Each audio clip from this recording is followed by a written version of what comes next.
श्री शिवाय नमस्तुभ्यं। देखिए, कल पड़ रहा है इस पवित्र महीने का पहला रविवार। पूज्य गुरुजी ने कहा कि अगर आपके शरीर में कोई रोग हो गया है, कोई बीमारी हो गई है या फिर आपके कार्य अटक जाते हैं, आप मेहनत प्रयास परिश्रम तो बहुत करते हैं लेकिन आपका कार्य सफल नहीं हो पाता है।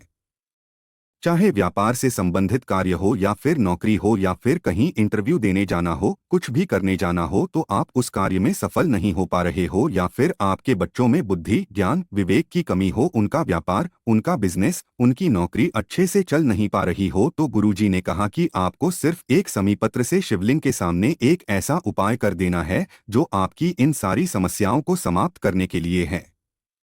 तो चलिए जानते हैं इस विशेष उपाय के बारे में, लेकिन उससे पहले एक प्रार्थना। अगर आप चैनल पर नए हैं तो कृपया चैनल को सब्सक्राइब अवश्य कर लें। देखिए, ये वीडियो बहुत ही खास होने वाला है क्योंकि इस वीडियो में हम लोग पूज्य गुरुजी द्वारा बताए गए कई उपायों के बारे में जानेंगे। ये उपाय आपकी कई सारी समस्याओं को समाप्त करने के लिए होंगे। इनमें से जो भी उपाय आपके लिए हो उस उपाय को आप कर सकते हैं। चलिए जानते हैं गुरुजी द्वारा बताए गए पहले खास उपाय के बारे में। ये उपाय उन लोगों को करना है जिनके कार्य अटक जाते हैं।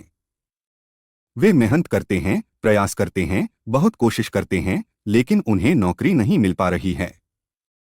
वे अपने व्यापार को बढ़ाने का प्रयास करते हैं लेकिन उनका बिजनेस लगातार घटता जा रहा है। वे मकान लेने की कोशिश कर रहे हैं लेकिन कई सालों से ले नहीं पा रहे हैं।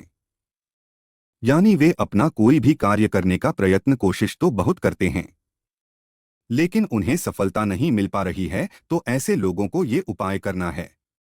इस उपाय के लिए आपको सिर्फ एक शमीपत्र ले लेना। देखिए, शमीपत्र महादेव को बहुत ही प्रिय है। आप सभी जानते हैं कि पूज्य गुरुजी ने अपनी पंचपुष्प की शिव महापुराण की कथा में बताया था, शमीपत्र कनेर और बिल्वपत्र महादेव को बहुत ही प्रिय होती है। इसलिए आपको सिर्फ एक शमी पत्र ले लेना है और ये शमी पत्र लेकर आपको पहुंच जाना है शिवालय। पूज्य गुरुजी ने कहा कि इस उपाय को आप सुबह भी कर सकते हैं और शाम को भी कर सकते हैं। पूरे दिन में जब भी आपके पास टाइम हो तब आप शिवालय जाकर इस सुंदर से उपाय को कर सकते हैं। देखिए, शिवालय पहुंचने के बाद आप जो ये बेल पत्र लिए हैं इसको अपने हाथ में रखिए। आपके जो भी कार्य अटक रहे हैं उनको पूर्ण करने की महादेव से प्रार्थना करिए और ये एक शमीपत्र आपको शिवलिंग के ऊपर समर्पित कर देनी है। देखिए, शमीपत्र शिवलिंग के ऊपर समर्पित तो कर देनी है आपको, लेकिन 1 या 2 मिनट सिर्फ समर्पित रहने दीजिए और महादेव के बहुत ही प्रिय मंत्र ओम नमः शिवाय का स्मरण करते रहिए। उसके बाद यानी 1 या 2 मिनट समर्पित रहने के बाद इसको उठाकर फिर आप माता अशोक सुंदरी वाले स्थान पर रख दीजिए। पहुंचे गुरुजी ने कहा कि ये उपाय बहुत ही खास है क्योंकि इसकी विधि बिल्कुल नहीं है। पहले आपको शिवलिंग में समर्पित करना है। एक शमीपत्र शिवलिंग में समर्पित कर दिया, 1 2 मिनट उसमें समर्पित रहने दीजिए। ओम नमः शिवाय मंत्र का स्मरण करिए और फिर से इसको उठाकर माता अशोक सुंदरी वाले स्थान पर समर्पित कर दीजिए और फिर दोबारा आपको वही मनोकामना बोल देनी है जो अभी आपने शिवलिंग के ऊपर समर्पित करते हुए बोला था। तो जी गुरुजी ने कहा कि आपका जो भी कार्य चाहे महीनों से लटक रहा हो या सालों से लटक रहा हो, जिन भी कार्यों में आपको सफलता नहीं मिल पा रही हो, वे सारे कार्य सफल होने लगेंगे। सिर्फ एक उपाय को आप रविवार के दिन किसी भी समय कर लेना, आपको सारे कार्यों में सफलता मिलने लगेगी। तो दोस्तों, इस विशेष उपाय को आप जरूर करिएगा। आप जानते हैं गुरुजी द्वारा बताए गए दूसरे खास उपाय के बारे में। ये आपकी बीमारी को समाप्त करने के लिए है, रोग मुक्ति के लिए है। आप डॉक्टरों को दिखा दिखाकर अस्पताल के चक्कर लगा लगाकर सुबह से शाम तक दवाएं खा खाकर परेशान हो चुके हैं। बड़ी बीमारी शरीर में हो गई है लेकिन आपको आराम नहीं मिल पा रहा है। तो गुरुजी ने कहा है कि ये उपाय ऐसे लोगों के लिए रामबाण साबित होने वाला है। इस उपाय के लिए आपको सिर्फ एक शमीपत्र ले लेना है। अगर आपके पास ज्यादा शमीपत्र हो तो आप ज्यादा भी ले सकते हैं और अगर शमीपत्र नहीं है तो फिर आप एक बेल पत्र भी ले सकते हैं। अगर इन दोनों में से कुछ भी आपके पास नहीं है तो शिवलिंग के ऊपर जो कुछ भी चढ़ा हो, चाहे शमीपत्र चढ़ी हो चाहे बेलपत्र चढ़ी हो, जो भी चढ़ा हो उसको उठा लीजिए और उसे जल्द से शुद्ध करके फिर आप उसका भी इस्तेमाल कर सकते हैं। इसी के साथ आपको ले लेना है थोड़ा सा शहद। अब ये सारी सामग्री लेकर आपको पहुंच जाना है। शिवालय पूज्य गुरुजी ने कहा कि इस उपाय को भी आप रविवार के दिन ही करिएगा। आप देखिए, शिवालय पहुंचने के बाद आप जो शमी पत्र लेकर आए, अगर एक शमी पत्र लेकर आए हैं या 5 लेकर आए हैं या 7 लेकर आए हैं या 11 लेकर आए हैं, जितने भी शमी पत्र आप लेकर आए हैं उन सारे शमी पत्र को आप शहद में डुबो दीजिए।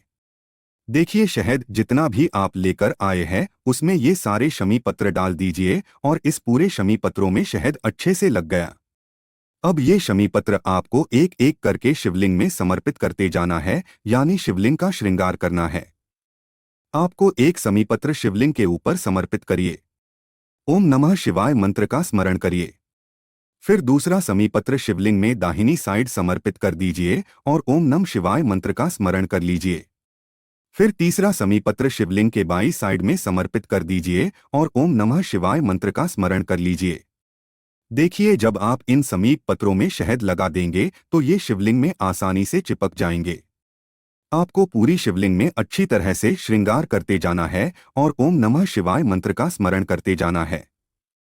इसी के साथ महादेव से आपको प्रार्थना भी कर लेनी है कि हे मेरे महादेव, मेरे शरीर में या फिर मेरे घर के किसी सदस्य के शरीर में, अगर आप अपने लिए ये उपाय कर रहे हैं तो अपने लिए महादेव से प्रार्थना कर लीजिए, और अगर घर के किसी सदस्य के लिए ये उपाय कर रहे हैं तो उसका नाम बोलिए, उसका गोत्र बोलिए और महादेव से उसकी बीमारी को दूर करने के प्रार्थना करते हुए यह सारे शमी पत्र, ये सारे शहद लगे हुए शमी पत्र आपको शिवलिंग के ऊपर श्रृंगार स्वरूप अर्पित कर देना है। पूज्य गुरुजी ने कहा कि जो भी व्यक्ति रविवार के दिन इस उपाय को कर लेता है तो यकीन मानिए उसकी बड़ी से बड़ी बीमारी बहुत ही जल्द समाप्त हो जाती है। अब देखिए, आप एक कार्य और भी कर सकते हैं। अगर आपके पास शमी पत्र नहीं है तो फिर आप एक बेलपत्र ले लीजिएगा। बेलपत्र की जो डंडी होती है, सामने आपको वीडियो में समझाने का प्रयास किया जा रहा है।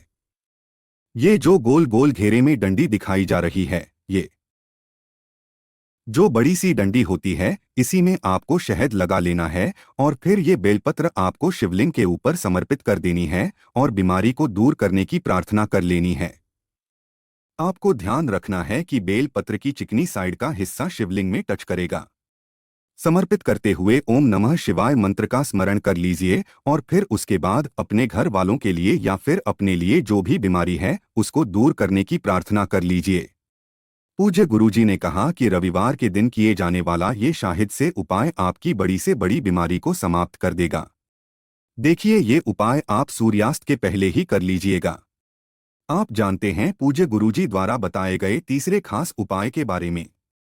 ये उपाय उन लोगों को करना है जिनके बच्चों की संगत बिगड़ गई है, उनके बच्चे उनका कहना नहीं मानते हैं या फिर पति उनका कहना नहीं मानते हैं, उनके हस्बैंड उनकी बात नहीं सुनते हैं, बच्चों में बुद्धि, ज्ञान, विवेक की कमी है, तो ऐसे लोगों को ये उपाय कर लेना चाहिए। इस उपाय के लिए आपको एक बेलपत्र ले लेनी है। बेलपत्र लेते समय आप ध्यान रखेंगे कि ये कहीं से भी कटी फटी नहीं होनी चाहिए और बेलपत्र की डंडी के आखिर में जो दूध होती है, यानी जो डंठल होता है, वो भी नहीं होना चाहिए। अगर आपके पास बेलपत्र नहीं है तो शिवलिंग के ऊपर चढ़ी हुई बेलपत्र को उठाकर जल से शुद्ध करके फिर आप उसका भी इस्तेमाल कर सकते हैं। इसी के साथ आपको थोड़ा सा शहद ले लेना है। 2-4 बूंद दिया, जितना भी आपके पास थोड़ा बहुत शहद हो उतना आप ले सकते हैं। फिर सबसे आखिर में आपको एक लोटा जल ले लेना। जल आप तांबे के पात्र में ही लीजिएगा और अपने किचन से ही लीजिएगा। अब ये तीनों सामग्री लेकर आपको पहुंच जाना है शिवालय। नहीं कि ये उपाय आप अपने बच्चों से भी करा सकते हैं या फिर आप अपने बच्चों के लिए करना चाहते हैं तो आप स्वयं अपने बच्चों के लिए कर सकते हैं। देखिए, शिवालय पहुंचने के बाद सबसे पहले आप जो एक लोटा जल लेकर गए हैं उस जल को धीरे धीरे शिवलिंग के ऊपर समर्पित करते जाइए और लगातार ओम नमः शिवाय या फिर श्री शिवाय नमस्तुभ्यम, इन दोनों में से किसी भी एक मंत्र का स्मरण करते जाइए। पूज्य गुरुजी ने कहा कि जल आपको बिल्कुल धीरे धीरे समर्पित करना है। फिर इसके बाद आप जो एक बेलपत्र लेकर आए हैं, देखिए आप सभी जानते हैं कि बेलपत्र में 3 पत्तियां होती हैं। उनमें से जो सबसे आगे वाली पत्ती होती है, जो सबसे बड़ी पत्ती होती है, उस पत्ती में चिकनी साइड आपको ये शहद लगा देना है। आपको अपनी अनामिका उंगली से बेलपत्र की सबसे आगे वाली पत्ती में चिकनी साइड पूरा ये शहद लगा देना है। अच्छे से शहद लगा देना है और नीचे की दोनों पत्तियों में चिकनी साइड आपको शहद की एक एक बिंदी रख देनी है, यानी एक एक टीके लगा देनी है। ऊपर की पूरी पत्ती में आपको शहद लगा देना है और नीचे की दोनों पत्तियों में सिर्फ एक एक टीकी रखनी है और ये बेलपत्र आपको अपने हाथ में रखनी है। और अब अगर आप अपने बच्चों के लिए ये उपाय कर रहे हैं तो अपने बच्चों की बुद्धि ज्ञान विवेक को बढ़ाने के लिए महादेव से प्रार्थना कर लीजिए, या अपने पति के लिए उपाय कर रहे हैं तो उनके लिए प्रार्थना कर लीजिए, या आपके बच्चे स्वयं कर रहे हैं तो वे अपने स्वयं के लिए प्रार्थना कर लें। महादेव से ऐसी प्रार्थना करते हुए फिर ये एक बेलपत्र आपको शिवलिंग के ऊपर समर्पित कर देना है।